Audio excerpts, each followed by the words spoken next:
Hello and I welcome you to Vigyan recharge. इस video से हम जानेंगे कि भविष्य की टेक्नोलॉजी कैसी होगी। हम अपनी मर्जी से धूप, बारिश, हवा की गति या पूरे धरती के वातावरण को कैसे काबू कर पाएंगे। पानी के नीचे शहर कैसे बसेंगे। कार्दाशेव स्केल क्या चीज है, किसने कैसे और क्यों बनाया। हम सूरज के चारों तरफ डायसन स्फीयर का निर्माण कैसे करेंगे। आइए शुरू करते हैं। जितना तेज डेवलपमेंट वर्ल्ड वॉर 2 में हुआ था, शायद ही मानव इतिहास में इससे तेज तरक्की हमने कभी और की हो। लेकिन एआई तक पहुंचने के बाद भी आज के समय हम काशदेव स्केल पर टाइप 0 सिविलाइजेशन में आते हैं। अब आपके दिमाग में एक सवाल आएगा कि भैया ये काशदेव स्केल क्या बला है। लेकिन ये बताने से पहले एक छोटी सी जानकारी। देखो, मेरे लिए ना ये नाम बड़ा ही टंग ट्विस्टर है। वैसे तो सही नाम है कार्दाशेव, लेकिन मैं कितनी भी कोशिश कर लूं मेरे मुंह से क्राशदेव निकलता है। तो अगर नाम ऊपर नीचे हो जाए तो समझ जाना कि आखिर मेरा मतलब क्या है। बहुत ज्यादा जोर डालकर और ध्यान से इस नाम को मैं सही तरीके से बोल पा रहा हूँ। अब अगर इससे एडजस्ट कर सकते हो तो सुनो आगे। तो भैया 1964 में सोवियत एस्ट्रोनॉमर निकोलाई काशदेव के मन में एक सवाल आता है कि एक सभ्यता यानी सिविलाइजेशन कितनी खूंखार यानी कि कितनी एडवांस बन सकती है, जिसके लिए उन्होंने टेक्नोलॉजी की तरक्की और ऊर्जा के इस्तेमाल को आधार बनाकर एक मापदंड तैयार कर दिया। इसी को काशदेव स्केल कहते हैं। अब सवाल आता है कि अपने सोवियत के साधु बाबा के दिमाग में ऐसी खुराफात का विचार आया कहां से। तो चलो कहानी सुनाता हूं। देखो भैया, वर्ल्ड वॉर 2 में सोवियत यूनियन और अमेरिका दोनों एक ही टीम से खेल रहे थे। मतलब नाजी जर्मनी की फील्डिंग सेट करने के बाद दोनों ही अपनी टीम को जिताने का क्रेडिट लेने के चक्कर में थे। लेकिन अमेरिका की दुष्ट बुद्धि में यहाँ एक निराला ही खेल चल रहा था। अमेरिकी जनरल्स झोल झाल के मूड में थे। अमेरिकी जनरल्स को यह बात बहुत अच्छे से पता थी कि जिस नाजी टेक्नोलॉजी ने युद्ध में उनका मोर बना रखा था, हमारे यहाँ पर जब पिटाई ज्यादा हो जाती तो कहते कि भैया मोर बना दिया। तो भैया जनरल्स के हिसाब से वो टेक्नोलॉजी जिसने पूरे वेस्टर्न वर्ल्ड का मोर बना दिया था, उस टेक्नोलॉजी का कोई मुकाबला नहीं था। अगर सबके सब मिलकर हमला नहीं करते तो नाजी जर्मनी बहुत जल्दी पूरे वेस्टर्न वर्ल्ड की प्लॉटिंग कर देता, मतलब धरती को कब्जा लेता। अब यहीं से अमेरिका के मन में एक विचार आया कि क्यों ना इस एडवांस टेक्नोलॉजी को बनाने वाले वैज्ञानिकों को धर लिया जाए। अब भैया अमेरिका ने टेक्नोलॉजी और वैज्ञानिकों को जहाजों में भरकर सीधा अमेरिका की धरती पर उतार दिया और अमेरिका सब कुछ लूट कर चलता बना। अब जर्मनी से जर्मन वैज्ञानिकों को लूटकर अमेरिका ले जाने के ऑपरेशन को नाम दिया गया ऑपरेशन पेपर क्लिप। मतलब ज्यादा जानकारी के लिए बस गूगली बार पर नाम टाइप करना और इसका पूरा कच्चा चिट्ठा खुलकर सामने आ जाएगा। अब जैसे ही अमेरिका ने यह सब किया, अमेरिकी जनता सड़कों पर आकर बवाल काट देती है और अपनी सरकार से सवाल पूछती है कि भैया जिन लोगों ने आधी धरती को निपटाने के पर्चे भर दिए थे, तुम उन्हें अमेरिका क्यों ला रहे हो। अब ये सब देखकर अमेरिकी सरकार ने अपनी जनता को चूरन पकड़ाया कि भैया हम इनको पकड़कर लाएंगे और सजा देंगे। मतलब जर्मन वैज्ञानिक अमेरिकी जस्टिस सिस्टम को फेस करेंगे। अब सवाल आता है, क्या जर्मन वैज्ञानिकों को सजा हुई? तो वेल, जो जर्मन वैज्ञानिक अमेरिका के लिए काम करने पर राजी नहीं हुए उन्हें तो सजा हो गई। लेकिन जिन्होंने अमेरिका के लिए काम करने की हामी भर दी, उन्हें अमेरिका ने मोटी तनख्वाह देकर अमेरिकी नागरिक बनाकर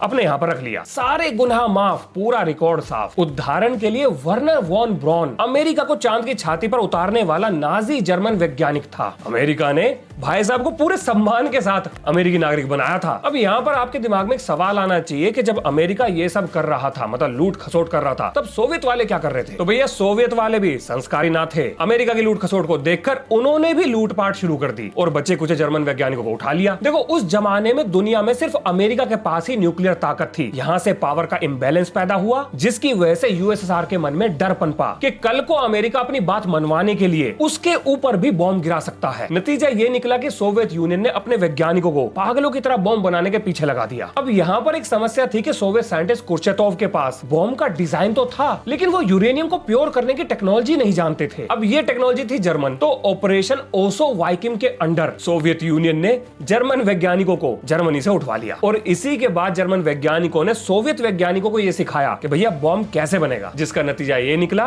कि सोवियत यूनियन अमेरिका के बराबर में आकर खड़ा हो गया। अपने बराबरी में सोवियत यूनियन को देखकर अमेरिका के पेट में गुड़गुड़ शुरू हुई, जो कि जल्द ही कोल्ड वॉर में बदल गई, जिससे स्पेस रेस पैदा हुई। देखो, वर्ल्ड वॉर 2 खत्म होते ही अमेरिका सुपर पावर तो बन गया था। न्यूक्लियर बॉम्ब बनाकर जैसे ही सोवियत यूनियन बराबरी में आकर खड़ा हुआ, अमेरिका स्पेस की तरफ निकल लिया, जिस रेस में सोवियत यूनियन आगे निकल गया। सोवियत यूनियन ने स्पुतनिक 1 को धरती के चारों तरफ उड़ाकर अमेरिकी जनता के मन में डर का माहौल बना दिया। इसके बाद अमेरिका में जगह जगह यूएफओ दिखने लगे। लोग एलियन एलियन बोलकर सड़क पर उतर आए। अमेरिकी एयरफोर्स को लगा कि हर उड़ती हुई लाइट या तो सोवियत यूनियन का जासूसी प्लेन है या कोई एडवांस मिसाइल टेक्नोलॉजी या फिर एलियन टेक्नोलॉजी। डर का आलम यह था कि 1952 में अमेरिका में साइंटिफिक चीजों की जांच पड़ताल विभाग ने प्रोजेक्ट ब्लू बुक शुरू कर दिया। ये वही पल था जब अमेरिका को लगता था कि एलियन से लेकर सोवियत यूनियन वाले सबके सब उसकी फील्डिंग सेट करने में लगे हुए हैं। जब भी रेडार पर कोई अनजानी चीज दिखती, अमेरिका का बीपी ऊपर नीचे हो लेता। और जिस समय अमेरिका में ये एलियन की आवारागर्दी चल रही थी, तब सोवियत यूनियन में अलग ही माल फूंका जा रहा था। सोवियत यूनियन ये सोच रहा था कि अमेरिका एलियंस को लेकर इतना सीरियस क्यों है, और तब जाकर सोवियत वैज्ञानिकों के दिमाग की घंटी बजी और उन्होंने ये सोचा कि अगर सच में कोई ऊपर बैठा है और अमेरिका उसे पहले ढूंढ लेता है या उनकी टेक्नोलॉजी को हासिल कर लेता है, तो सोवियत यूनियन का सत्यानाश तय है। अब डर के इस माहौल में सोवियत वालों ने सेती चला दिया, यानी search for extra terrestrial intelligence नाम का एक प्रोजेक्ट चला दिया। और भैया यहीं से निकोलाई कार्सदेव निकले हैं। देखो नाम तो ऊपर नीचे होगा तो एडजस्ट कर लेना। अब भैया इनके साथियों के सामने एक बहुत बड़ा सवाल आ गया कि अगर सच में एलियंस हैं और वो हम तक आ जा सकते हैं, तो जरा ये सोचो कि उनकी टेक्नोलॉजी कैसी होगी। और यहां से लॉजिक निकला कि एलियंस के पास जरूर न्यूक्लियर एनर्जी से ज्यादा एडवांस एनर्जी सोर्स होगा। इसके बाद काशदेव ने यह कहा कि भैया अगर हमने एलियंस को ढूंढ लिया तो हमें छोटी मोटी सिविलाइजेशन नहीं मिलेगी, बल्कि इंसानों से एडवांस सिविलाइजेशन मिलेगी। इसके बाद सवाल आया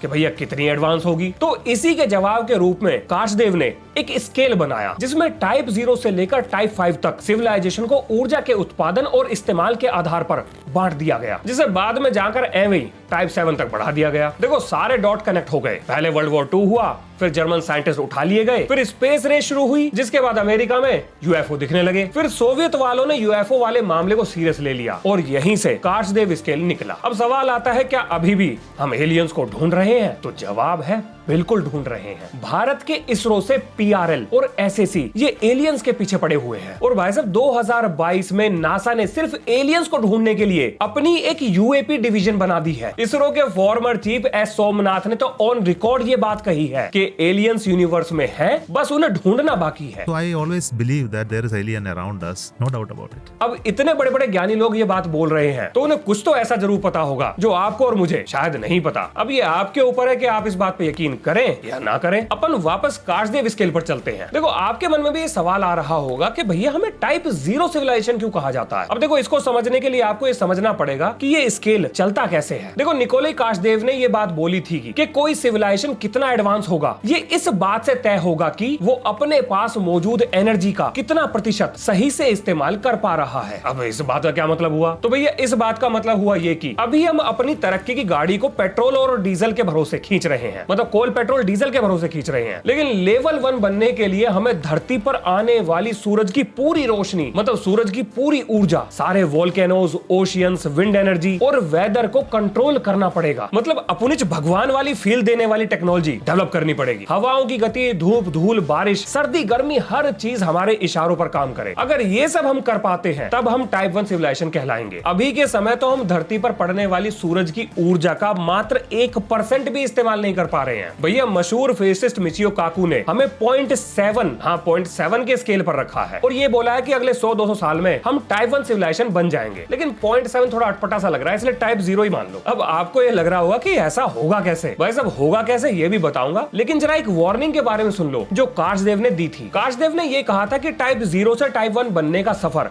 सबसे खतरनाक होगा, क्योंकि अभी हमारे पास टेक्नोलॉजी तो न्यूक्लियर माल मसाले वाली है, लेकिन हमारा दिमाग ये तो अभी भी आदिवासी वाला है। हम आपस में लड़कर, बॉम्ब फोड़कर या क्लाइमेट चेंज से अपने आप को खत्म कर सकते हैं। वैसे भी ब्रह्मांड के सबसे ज्ञानी बाबा जो अमेरिका की कुर्सी पर बैठा है, उसे लगता है कि क्लाइमेट चेंज तो बस एक अफवाह है। ये निकम्मे खुद तो मर जाएंगे, लेकिन हमारे बच्चों, उनके बच्चों के लिए इस धरती को बर्बाद कर जाएंगे। अब इन्हें तो मैं कई घंटे गरिया सकता हूँ, लेकिन ये मुद्दा नहीं है। आगे चलो, अब जरा आपको ये दर्शन कराता हूँ कि टाइप 1 बनने के बाद हम क्या क्या कर पाएंगे और कैसे करेंगे। तो भैया वैज्ञानिकों के हिसाब से टाइप 1 बनते ही हम मौसम की फील्डिंग सेट कर पाएंगे। अगर राजस्थान में बर्फ गिरानी है या सहारा को खेती लायक तैयार करना है तो भाई साहब बस दबाओ एक बटन, रेगिस्तान लहलहाते हुए पेड़ों से भर जाएगा। हम समुद्र के अंदर पूरे के पूरे शहर को बसा सकते हैं। ज्वालामुखी से ऊर्जा को निचोड़कर बिजली में बदल सकते हैं। भाई साहब भूकंप को भूल जाओ, हम टेक्टोनिक प्लेट्स की मूवमेंट को कंट्रोल कर पाएंगे। हमारा पूरा का पूरा ग्रह हमारे इशारों पर नाचेगा। पूरी की पूरी दुनिया एक सिंगल ग्रिड पर चलेगी, मतलब बिजली की समस्या पूरी तरह से खत्म हो चुकी होगी और हम धरती पर पड़ने वाली सूरज की पूरी ऊर्जा को अपने फायदे के लिए इस्तेमाल कर पाएंगे। यहाँ तक कि टाइप 1 बनने के बाद हम सिर्फ धरती पर ही नहीं बल्कि मंगल और मून पर अपने लिए घरों का निर्माण कर रहे होंगे। लेकिन भैया काशदेव ने यह भी कहा था कि या तो हम एक होकर टाइप 1 बनेंगे या फिर एक दूसरे से लड़ मर के अपनी अपनी कब्र खोद देंगे। अब ये जो सपने उन्होंने दिखाए थे, ये सब होगा कैसे, जरा ये सुनो। चलो सबसे पहले राजस्थान में बर्फबारी करवाते हैं। देखो ये एक जियो इंजीनियरिंग प्रॉब्लम है, तो मतलब लॉजिक के आधार पर बात करते हैं। जरा ये सोचो कि धरती पर मौसम किस वजह से बदलते हैं, तो भैया जवाब है सूरज से आने वाली ऊर्जा की वजह से। जो इक्वेटर को ज्यादा मिलती है तो वहां गर्मी है, पोल्स पर कम मिलती है तो वहां पर बर्फ जमी है। तो बस सूरज की ऊर्जा की फील्डिंग सेट करनी है, जो हम करेंगे जायंट स्पेस रिफ्लेक्टर्स और एरोसोल शील्डिंग की मदद से। इस चीज पर इंडियन इंस्टीट्यूट ऑफ साइंस बहुत तेजी से रिसर्च कर रहा है। अगर आप गुगली बाबा से पूछोगे तो बता देगा, शायद 1-2 रिसर्च पेपर भी पब्लिश हुए हैं। चलो मान लो कि एरोसोल शील्डिंग की वजह से राजस्थान के ऊपर गर्मी कम हो गई, तो भैया राजस्थान का तापमान गिरेगा। अब राजस्थान में बर्फ गिराने के लिए हमें चाहिए राजस्थान के ऊपर बारिश, लेकिन क्योंकि राजस्थान की हवा ड्राई है तो यहाँ पर हमें 2 काम करने पड़ेंगे, जिसमें पहला है ग्लेशियोजेनिक क्लाउड सीडिंग। हाँ मतलब ये प्रो लेवल की क्लाउड सीडिंग है भाई साहब, नॉर्मल क्लाउड सीडिंग से कुछ ना होता। दिल्ली में हमने करके देख लिया और सरकार की तरफ से एक नया ज्ञान सुनने को मिला कि AQI टेम्परेचर है। चलो ज्यादा उधर नहीं जाते, वापस मुद्दे पे आते हैं। अब ग्लेशियोजेनिक क्लाउड सीडिंग के अलावा हमें चाहिए एटमॉस्फेरिक रिवर्स का रास्ता मोड़ने वाली टेक्नोलॉजी। देखो जैसे जमीन के ऊपर पानी की नदियां होती है, ठीक बिल्कुल वैसे ही हवा के अंदर भी वाटर वेपर्स की नदियां बहती हैं, जिन्हें एटमॉस्फेरिक रिवर्स कहते हैं। अब सवाल आता है कि इनका रास्ता कैसे मोड़े, तो ये सुनो। वैज्ञानिक जोरों शोरों से एक ऐसी लेजर पे काम कर रहे हैं जो हवा को प्लाज्मा में बदल सके। अब भैया प्लाज्मा हवा को कंडक्टिव बना देता है, मतलब जितना एरिया कंडक्टिव बनेगा वो एक टनल की तरह काम करेगा और इस टनल में एटमॉस्फेरिक रिवर्स फिसलकर हमारे द्वारा बताई गई जगह पर पहुंच जाएंगे। टेक्निकल हो गया, घबराओ मत, आसान उदाहरण से समझाता हूं। आप ये सोचो कि एक भीड़ वाली जगह है जहां से निकलने का रास्ता नहीं है। अब वहां से एक पुलिस की गाड़ी सायरन बजाते हुए निकल जाती है। अब गाड़ी निकलेगी तो भैया भीड़ साइड हटेगी और गाड़ी के पीछे खाली रास्ता बनेगा। बस यही तो करना है। हमारी लेजर हो गई पुलिस की गाड़ी, जिसकी वजह से बनेगा प्लाज्मा, जो हो गया खाली रास्ता, और इसी खाली रास्ते में एटमॉस्फेरिक रिवर्स पीछे पीछे निकल जाएंगी। भाई साहब आज की डेट में साइंटिस्ट ने लैब के अंदर छोटे छोटे प्लाज्मा टनल्स बना लिए हैं, जिसे लेजर लाइटनिंग रॉड कहते हैं। बस इन्हें हमें बड़े लेवल पर करना है और अपना काम हो जाएगा। अब जैसे ही रिफ्लेक्टर्स की वजह से राजस्थान के ऊपर की हवा ठंडी होगी और प्लाज्मा टनल से आने वाली नमी वाली हवा उस ठंडी हवा से टकराएगी, तो तुरंत राजस्थान में बर्फबारी शुरू हो जाएगी। वैसे आपकी जानकारी के लिए बता दूं कि चाइना ने स्काई रिवर और बिल गेट्स ने SCOPEX यानी कि स्ट्रेटोस्फेरिक कंट्रोल्ड परटाइबेशन नाम के एक्सपेरिमेंट बहुत तेज रफ्तार में शुरू कर दिए हैं। बोले तो खर्चे के पर्चे भर दिए हैं। वैसे बिल गेट्स का मकसद है कि धरती के ओवरऑल तापमान को थोड़ा नीचे लेकर आना, यानी कि ग्लोबल वार्मिंग पर कंट्रोल करना। वैसे एक सवाल का जवाब सोचना, पूरी धरती के तापमान को कंट्रोल करके अमेरिका का बिल गेट्स, इसको आखिर मिलेगा क्या? मतलब क्या ये अमेरिका की तरफ से दुनिया की भलाई में भागीदारी है या कुछ और ही मामला है? इस सवाल का जवाब देने की जिम्मेदारी मैं आप पर छोड़ता हूँ, आप आगे सुनो। अब ये अगली समस्या है हवा की गति को कंट्रोल करना। अब इसे समझाने के लिए आप जरा ये सोचो कि हवा बहती क्यों है। देखो भैया गर्म हवा होती है हल्की और ठंडी हवा होती है भारी। जहां पर हवा हल्की होगी वहां होगा प्रेशर कम, और यही प्रेशर का डिफरेंस हाई प्रेशर से लो प्रेशर की तरफ हवा को भेजता है ताकि प्रेशर बराबर हो जाए। अब क्योंकि धरती लगातार घूम रही है, सूरज का चक्कर लगा रही है, तो हवा कभी भी सीधी नहीं बहती। कोरियोलिस इफेक्ट की वजह से भी हवा की गति डिसाइड होती है, मतलब गति और दिशा दोनों डिसाइड होते हैं। अब देखो ये कॉन्सेप्ट तो कॉम्प्लेक्स है, लेकिन मोटा मोटा मतलब यही है। अब अगर इतना समय आ गया तो चलो हवा की गति को कंट्रोल करते हैं। तो भैया इसके लिए चाहिए अपने आप को आयनोस्फेरिक हीटर्स, मतलब जैसे अमेरिका की हार्प टेक्नोलॉजी। अब भैया इन आयनोस्फेरिक हीटर से निकलने वाली रेडियो वेव्स अपर एटमॉस्फेयर को गर्म करेंगी। मतलब ये टेक्नोलॉजी काम करती है और इसमें कोई भी शक नहीं है। आप बस ये मान लो कि आयनोस्फेरिक हीटर्स की मदद से धरती के किसी भी हिस्से को गर्म किया जा सकता है, और जैसे ही तापमान बदलेगा वैसे ही हवा की गति भी बदल जाएगी। मतलब तूफान भी अपने कंट्रोल में और विंड टरबाइन से बिजली भी अपने कंट्रोल में। अब आते हैं कि पानी के नीचे शहर कैसे बसेंगे। तो भैया उसके लिए चाहिए अपने आप को सेल्फ हीलिंग कंक्रीट। ये एक खास तरह की कंक्रीट है जिसमें क्रैक तो पड़ते हैं लेकिन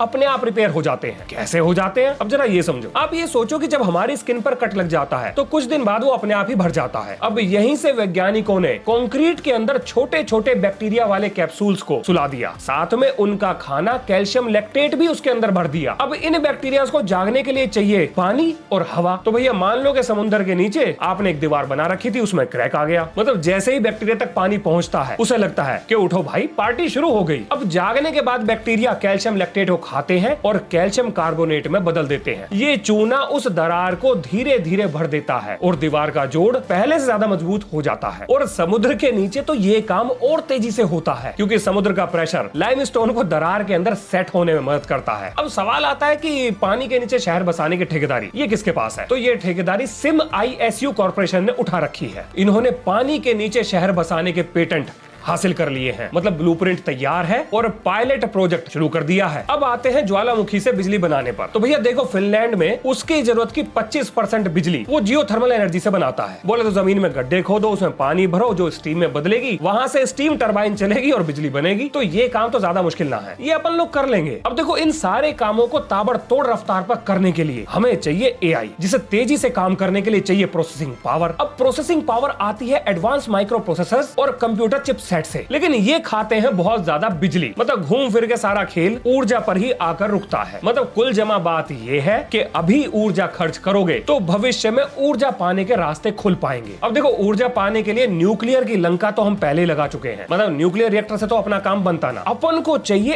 अनलिमिटेड ऊर्जा। अब सवाल आता है, ये कहां से मिलेगी? तो भैया ये मिलेगी ओसवोग से। अब ये क्या बला है? देखो भैया, हमारी धरती पर कहीं पर धूप ज्यादा है तो कहीं पर तेज हवाएं चलती हैं। मतलब कहीं पे पानी ज्यादा है, कहीं पे बर्फ ज्यादा है। जिसको जो मिला उसने उसी से ऊर्जा को बना लिया। अब जैसे एक देश का इंटीग्रेटेड ग्रिड सिस्टम होता है, ठीक बिल्कुल वैसे ही पूरी दुनिया का भी एक इंटीग्रेटेड ग्रिड सिस्टम बन सकता है। मतलब पूरी दुनिया में कहीं भी बिजली बनेगी तो जिस जगह उसकी जरूरत है वहां पर पहुंचा दी जाएगी। अब धरती पर कहीं ना कहीं तो सूरज की रोशनी रहती ही है, तो हमें लगातार बिजली मिलती रहेगी। अब यहाँ खत्म होता है टाइप 1 सिविलाइजेशन का चैप्टर, जो हमारी ऊर्जा की जरूरत को तो पूरा कर सकता है, लेकिन मनुष्य प्रजातियों खत्म होने से ये नहीं बचा पाएगा। देखो भैया, स्पेस से आने वाला कोई भी आवारा पत्थर डायनासोर्स की तरह धरती से हमें कभी भी साफ कर सकता है। हमारी करंट टेक्नोलॉजी हमें बचा नहीं सकती। मतलब अगर हमें मनुष्य प्रजाति की तरह जिंदा रहना है तो जमीन तो कब्जानी पड़ेगी, वो भी धरती से बाहर। मतलब धरती से बाहर जाकर घर बनाने पड़ेंगे, चाहे वो मार्स हो, मून हो या स्पेस में कहीं भी, हमें धरती से बाहर तो जाना पड़ेगा। और ये सब होगा जब हम टाइप 2 सिविलाइजेशन बन जाए, जिसके लिए सबसे पहले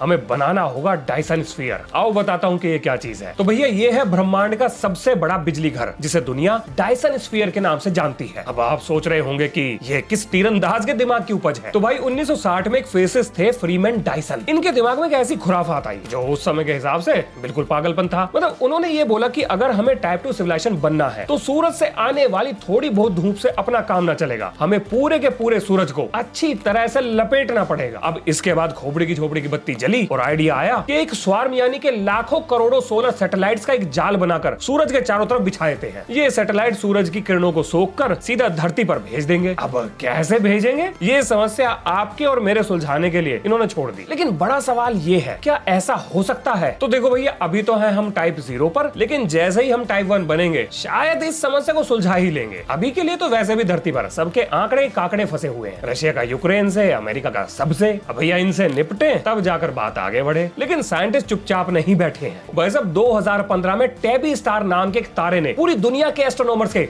कान खड़े कर दिए थे, क्योंकि उसकी रोशनी अजीब तरीके से कम ज्यादा हो रही थी। सबको लगा कि एलियंस मिल गए। भाई साहब, धरती पर कढ़ाई चढ़ गई, दावतों के इंतजाम हो गए। लेकिन क्यों? क्योंकि भैया एक और ग्रह पर इंसानों को जीवन मिल गया था। लेकिन बाद में जाकर ये पता लगा कि ये तो एक धूल मिट्टी का गुब्बारा था।